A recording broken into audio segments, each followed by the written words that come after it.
What's up, Packers fans? Aaron Nagler here with Cheesehead TV, ready to talk some football with my good buddy Andy Herman from Pack-A-Day Podcast, Packer Report, purveyor of fine Packers takes everywhere you go on the internet. Andy, how are you? How did you enjoy that game last night with the Packers whooping up on the Bears? That was a fun game, but we need to ask, you were in the stadium as a fan. Like, that's amazing. I was. First time in like a decade. It was a little crazy, a little nuts to be back as a fan in the stands. It was fun, though. You see so much, that you don't get to see on television, the way things develop across the field. Yeah, it was great. It was a ton of fun, but what's not fun was watching the special teams units. Let's start with the special teams. We usually leave it to last, but it's so obviously the headline coming out of this game, even though they won, even though there were amazing plays on both sides of the ball from scrimmage. My chat this morning on Packers Daily was dominated by this discourse on special teams. So we'll start there. Obviously, there's such a list of mistakes. Is there anything there that you think as far as like, okay, they just had a bad night in one way or the other in certain areas?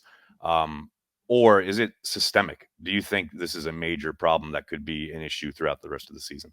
Man, I would give anything if it was just a bad night. That sounds amazing. One bad night of special teams sounds like the greatest and you're done thing ever, right? So, no, I think you look at the special teams as a whole, and this has been something that's been going on for literally 3 decades. Like, it seems that way, at least. Right. And I think this is the worst. I mean, I hope it's the worst. I hope it doesn't get much worse, but it was almost telling in Matt LaFleur's press conference where, when he's talking about it in his post-game presser, he's like, to some extent, he's like, it's something maybe a little bit different on a different unit every week. Yeah, it is. Exactly. It's something different in every unit every week. There's at least at some point in previous seasons, I could trust the fact that, Mason Crosby's going to go out and be able to hit a 45-yard or under every single time, and I don't have to worry about that.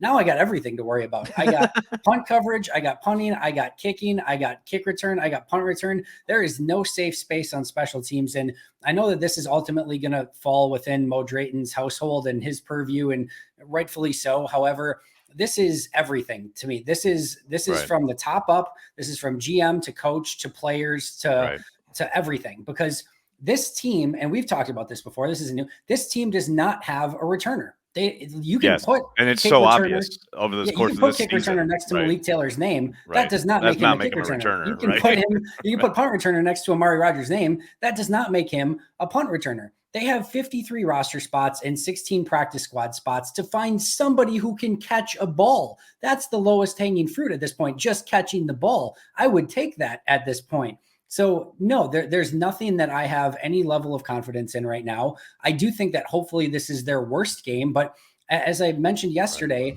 this is a unit right now that has the ability to cost the Packers a game in any given week against any given team. Their offense can play well, their defense can play well, and their special teams can legitimately be bad enough to lose them the game anyway. And that is insanely concerning as you start making a playoff push. What's interesting to me is like how much of the special teams issues would be solved if they did find that returner, right? And Tyler Ervin is literally sitting out there ready to save special teams again. We all remember how he came in when they literally had no positive yardage in punt return a few years ago, and he comes in one fell swoop, essentially fixes the issue. Now, of course, there's a little bit more to it than that. But it's like we always used to talk about J.K. Scott and his inconsistency, etc. Well, lo and behold, in comes Bojorquez, and look, they have a punter, and that solved a lot of issues. Now, I know he had a mishit last night. That is, you're willing to forget. Put it on the pile as far as the mistakes last night. But it is interesting. I do think, get the returner. Go get that guy. I understand it probably doesn't stack up as far as the numbers you need in other places, what have you. It's a puzzle, as Brian always likes to talk about it. But it's a pretty important piece of that puzzle. And right now, I agree with you. They don't have a guy who can catch, let alone make something happen as a returner. And I joked, there was the article once that said Tom Crabtree was one of the best available tight ends, and he said, I literally had Red Bull and Doritos this morning for breakfast. Right. So we don't know if Irvin's even available or wants to play. Who knows? But assuming he is, right? Let's just assume he is. You can't, and this is no disrespect in any way, shape, or form to Patrick Taylor. Really like Patrick Taylor. I think he has a future on this team. You can't tell me that this team doesn't improve right now with Tyler Ervin as the number 3 running back than Patrick Taylor, and giving an opportunity to kick return, punt return, and just be like the number 3 running back, Patrick Taylor's not going to see the ball when Dillon and Jones are healthy anyway. So give your team the best chance on special teams. And he can also, oh, by the way, do some of the slot stuff while Randall Cobb is out. We saw it last year. He can be your number 3 running back. And again, who knows if he's available, whatever, what the case may be. But if he is, that seems like a no-brainer swap at that position. Right now. To me, it feels like this was an issue of they didn't feel good about him staying healthy. Like, he spent a lot of time on the bench last year because of injury, and throughout his Packers tenure, and that has been throughout his career. And I get that. I totally understand wanting to move forward because of that. But at this point, as Matt said in his presser this afternoon, it's all hands on deck. You got to start. They're going to start playing more veterans on teams because they have to. They've got to get this solved. Okay, well, that is the special teams portion of the afternoon. We have gotten it out of our system. Like I said, I had to lead with it because I know it's all anyone is talking about coming off of that game. In a game where they played pretty damn well on both sides of the ball, especially in the second half. Now, obviously, they started slowly. I don't think anybody would kind of dismiss that idea.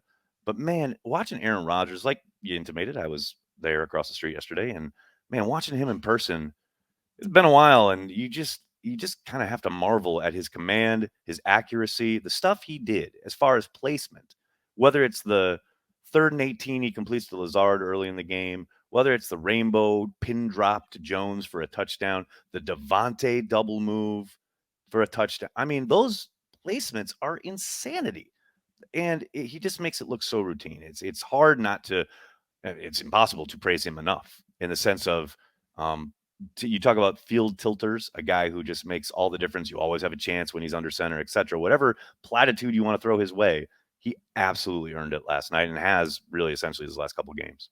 Yeah, my analysis on that is yep, like everything that you just said. But like he's like a force multiplier, right? So like you get a Devontae Adams and Rodgers is going to make him better. You get an Aaron Jones, Rodgers is going to make him better. You have a crappy offensive line, Rodgers is going to make him better. You need to cover up for 14 special teams errors, Rodgers will cover up for it. Like it's just everything that you need. He can somewhat either erase or clean up or just figure out on his own. Again, bad play call at the line of scrimmage. Don't worry. Aaron Rodgers is there. Like there's so many things that, even when I go and try to grade the game or whatever, like it's impossible to put down in any sort of number what he's doing pre-snap, like drawing up plays on his hand to tell Devontae what to do from a play from 4 years ago. Like, try putting that quantitatively into how important he is to the team. You just literally can't do it.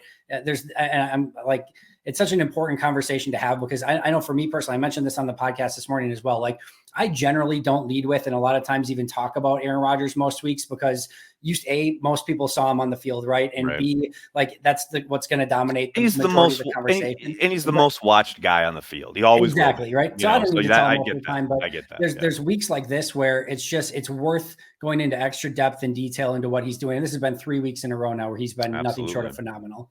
Totally agree. You mentioned the banged up offensive line, and it's interesting because coming off that Rams game, another one where I couldn't praise him enough because of the way he handled getting the ball out of his hand, knowing he's overmatched up front. You fast forward now to last night against the Bears, and you have Billy Turner go down. You're already down to your backup of your left tackle. Now it is interesting to see Kelly come in and kind of help right the ship / save the day. Guy who played zero ball all year long. Insane. After playing 17 games last year for the Titans. I mean, that offensive line held up, and they've got one guy left when it comes to the preferred starters of the beginning of the year in Royce Newman, and they're still making it work. Now, was it always pretty? No. But, man, you can't talk enough about the job both in personnel, providing the bodies, providing the talent, but then the job Stenovich and obviously Aaron Rodgers helps in this, but the fact that we've seen Packers teams in the past where if they've had injuries like this up front, it is over. It's a wrap. They are done. And that just has not been the case this year. Can Adam Stenovich coach special teams out of curiosity? Because it doesn't seem to matter who's out there for his offensive line. He figures out a way to make it work. It's beyond incredible what they've been able to do. And let's just state what it is, right? This is their second team offensive line. And I get Runyon is probably, but this is legitimately their second team offensive line. They played better yesterday than I've seen some first team offensive lines play this season, first and foremost. And just to talk about the depth, like we have seen, and we've talked about this in the past, but we have seen games and at times seasons ruined by and I'm not trying to call it, but like the Alex Lights, the Don Barclays, the Jason Spriggs, the Dustin McCrays, the Byron Bells. I'm giving people PTSD flashbacks just by saying some of these names. But Byron if just one of those guys at times has been in the lineup, it has been a nightmare where they didn't have the ability to cover and play offense the way that they needed to. I can't imagine. I cannot literally imagine if any of those teams had a season where four of their preferred starters were missing. It would have been an absolute nightmare. And the fact that they have the depth and the ability to plug some of those holes with a guy like Kelly, who started and played 1,000+ snaps for the Titans just a season ago on their playoff run. It's just incredible to speak of the depth that they've been able to put together and what Stenavich has been able to get out of these guys. What did you think of Royce Newman? I heard Coach say he thought it was his best game. I got to admit, you're sitting in the stands. I'm not really watching line play. I'm pretty much drinking beer and yelling at things. But I was very curious to hear Coach say that, and it's something we've talked about, right? Is in the sense of his inconsistencies earlier in the year. You hoped that as the year went on, and a very young player, obviously a rookie, the more reps he gets, maybe some of those inconsistencies will start to iron out. And it sounds like, hopefully, cross fingers, that's starting to happen. Yeah, I liked a lot of the stuff that Royce did like very early in the season. And then he I don't know if he hit some sort of rookie wall or dip or lost confidence or whatever, but there was a patch there that was pretty ugly. And, I was really happy. I thought last week, now granted the offensive line as a whole was pretty rough last week, but against the Rams, I guess 2 weeks ago, I thought Royce was the best player on the offensive line 2 weeks ago against the Rams. Really excited to see how he held up once the all 22 comes out in this week, but there's still a lot there for Royce Newman. There's a lot of talent. There's a lot of clay to be molded. I still think he has the ability to be a legit starter in this league. Were there some rookie hiccups? Are there going to be some rookie hiccups unequivocally? But I'm excited to hear Matt LaFleur say that, and I'm excited to see what he put on tape in totality once we see the full film. One thing that did bug the hell out of me, though, is they came out with 3 passes. I mean, can we start a game against the Bears just trying to run the ball? I mean, you saw what happened at the beginning of the second half when they leaned on AJ and they marched right down the field with some quick passes, running the football, blah, blah, blah. It is interesting that this team started slowly yet again coming out of the bye week. Now, this year it didn't cost them, but I wonder what that's about. Like, I wonder is it because Matt leans a little bit too much into rest and recovery? Does he not have them on their feet enough? I don't know. It's curious because it does seem to be a pattern, because I know I was thinking it last night, like, here we go again, out of the bye week, not showing up. What do you think that's about? Like, I mean, it's impossible to say as far as we don't know what the practice down to the minutes are inside the building, but there's got to be something there because it seems to be a legit pattern. Yeah, I think Matt's going to lean on the side of being, I say a player's coach in the idea of, resting players when they need rest and not overworking the players. And if they need a day off, leaning towards more of a day off. And I think in general, I agree with that overall philosophy. I don't think there's any perfect formula here. And I think if there was, every team would be doing the exact same thing. I think, you practice the guys too much and you potentially wear some of the guys out, and the wear and tear can take its total. And you got guys tearing their ACL in preseason or in practice, and that's disadvantageous. You do the opposite and you don't play them. And we saw what happened in New Orleans in week 1, where your guys just weren't ready to play. I also think there's an argument to be made that some of the lack of physicality in practices can lead to injuries throughout the season, because maybe the body isn't quite as conditioned. There's just zero perfect formula, and you are darned if you do, darned if you don't. And I guarantee you, we and everyone else are going to have daggers no matter what happens when players get injured and teams don't play well. So I think overall I agree with his philosophy and leaning on the side of being cautious, especially when you have a team like this who is going to be in the playoffs and have to make that run towards the end of the season. But yeah, there's a side of both of those coins there, and flip it either way, and you could have it both ways, I'm sure. Let's flip it. Speaking of flipping, to the defensive side of the ball, Rasul Douglas, man, what the hell? It's just a joy to watch him play. And you and I talked about it right when he got his first action, his aggressiveness, his physicality. Now that he's kind of got a beat on the system, look out, man. This guy, the break on the ball, and I know it has and will continue probably to get him into trouble at times. But for the most part, I think he's done a pretty amazing job of knowing what he's looking at, not taking false steps. You saw that pick 6 he has. He's so confident when he breaks on the ball. It's his ball, and I've run out of stuff to say about the kid, but you got to mention him because it's another huge play.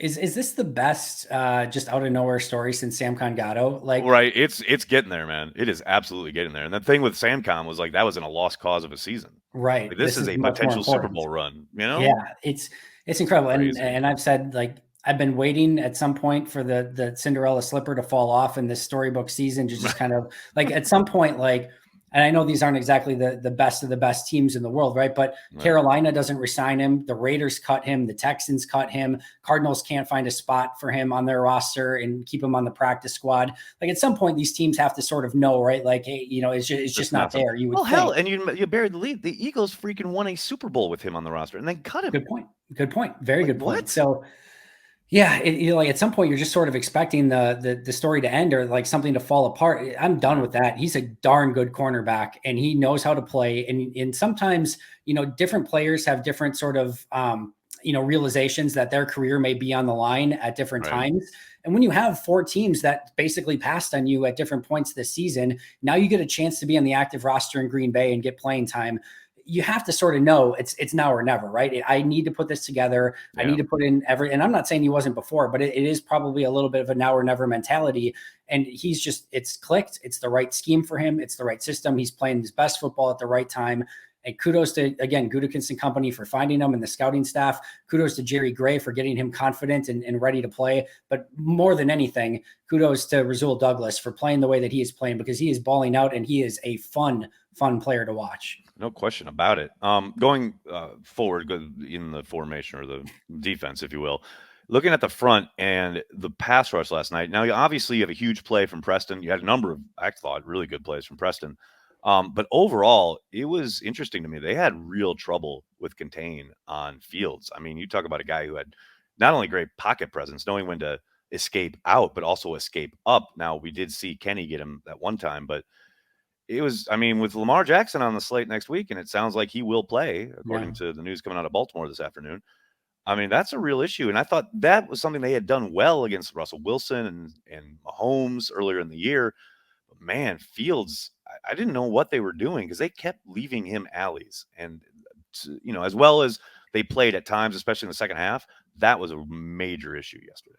Yeah, it's so funny, right? Because you look at some of the PFF stuff and you see all the pressures that this defense had up front and everything like that. And that's, that's obviously a good thing, but it has to be within the scheme of the defense. And it has to be that you're not allowing an alley to open up. There were a couple of plays where, Rashawn got inside and Fields was able Gary had a rough night. He had a rough night in that regard. Fields was able to exit outside easily on him, and it wasn't just Gary either. But I like the pressure that this front is able to get, and I think a lot of these guys, Dean Lowry and Kingsley Keke specifically, are having much better seasons than they had even earlier this year. Certainly going back to last year, I think those guys are playing really good football right now. But I think it's just a great reminder that you can get pressure, but if you don't have contain and you don't have everyone being where they're supposed to be, 2 guys getting pressure means nothing if the third guy is pushed to the side and you have an alley right up the middle, right? So it's what makes football so amazing. It's the ultimate team game. 10 guys can play everything perfectly and one guy screws something up, and it's a major issue. I think we saw some of that. I think they'll get that cleaned up. And as you mentioned, Russell Wilson, Kyler Murray, Patrick Mahomes, they've faced mobile quarterbacks this season and for the most part been able to hold up pretty well. I'm hoping they get back to that. They'll need to get back to that this week against the Ravens. Talking about the Ravens, how do you see like this approach as far as they're a very banged up team? There's no doubt about it, but still dangerous. Still, obviously, Lamar is an amazing singular kind of weapon who it's hard to game plan and or practice for because you don't have anyone who can replicate him. But do you think this is a game where, I say this and I know exactly what they'll do, but like where they might button it up a little bit and try and run the ball and try and like take the air out of the game a little bit? Or do you think they're going to go in and spread it around and let Aaron throw it? I think they're going to go ahead and let Aaron throw it. And I do think in part, like there's 2 sides here, right? Like in one way, if you can start making Lamar a bit more one-dimensional and take away some of their power running game and some of his play action and some of all the eye candy and just have it go, 3-4 wides and have him have to throw the ball. I'm not saying Lamar can't do that because he can beat anyone throwing on any day, but it potentially takes away some of that other stuff that you have to worry about and at least can focus on, all right, we got a guy to spy. We got guys that can get upfield and we're going to cover on the back end. And I think that maybe makes it a bit more one-dimensional.